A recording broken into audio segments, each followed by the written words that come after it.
Сәлем досым, менің арнама қош келдің.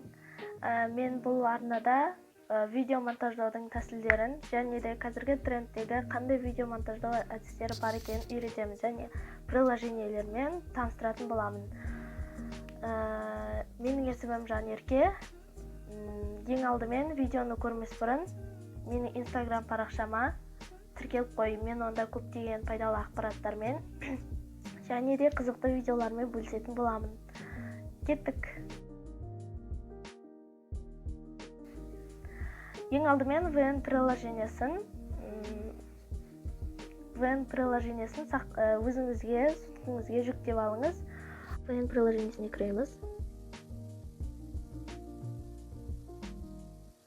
Жердегі плюс батырмасын басамыз. Новый проект. Бір видеоны таңдап аламыз. Мен мұны таңдадым. Бұл приложениеде переходтарды қою үшін ең алдымен разделить етіп аламыз. Керек емес. Содан кейін барып, осылайынан өзіңізге ұнаған переходтарды таңдап қоя береміз.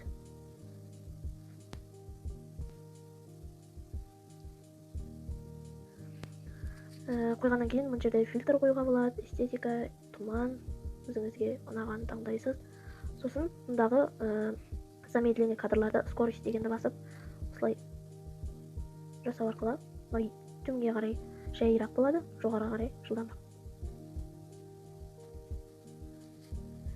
Тағы не бар? Бұнда фон бар, әртүрлі түсте.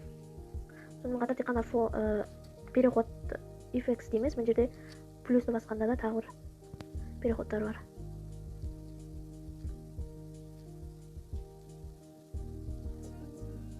Негізінде VN приложениесі туралы айтатын болсам, приложение өте оңай, әрі переходтары басқа переходтарға қарағанда сондықтан бұл программаны үйрену өте қиынға соқпайды. Сонымен достар, бүгінге осы. Егер де қайда бір идеяларыңыз болса, комментарияға жазып лайк басып қойыңыздар.